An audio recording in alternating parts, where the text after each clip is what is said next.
टोप, कासारवाडी आणि शिये परिसरात स्टोन क्रशर व्यवसायातून मोठ्या प्रमाणात विनापरवाना अवैध उत्खनन सुरू आहे. यातून शासनाची कोट्यवधींची रॉयल्टी चुकवली जाते. महसूल खात्याचंही याकडे सोयीस्कर दुर्लक्ष होत आहे. विधान परिषदेतील काँग्रेसचे गटनेते आमदार सतेज पाटील यांनी अधिवेशन काळात टोपमधील एका दगडखाणीच्या रॉयल्टीचा प्रश्न उपस्थित केला. यानंतर टोप, कासारवाडी, शिये परिसरातल्या नियमबाह्य असलेल्या स्टोन क्रशर व्यावसायिकांची तपासणी करून महसूल खात्यानं त्यांच्यावर कारवाई केली आहे. टोप आणि कासारवाडीतील विनापरवाना 37 स्टोन क्रशरवर कारवाई करत ते सील करण्यात आलेत. यामुळे शिये, भुये, जठारवाडी, टोप आणि कासारवाडी परिसरातल्या क्रशर व्यावसायिकांचे धाबे चांगलेच दणाणलेत.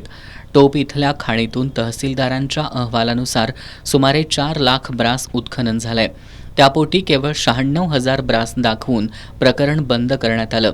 त्यामुळं शासनाची 140 कोटींची रॉयल्टी बुडाली.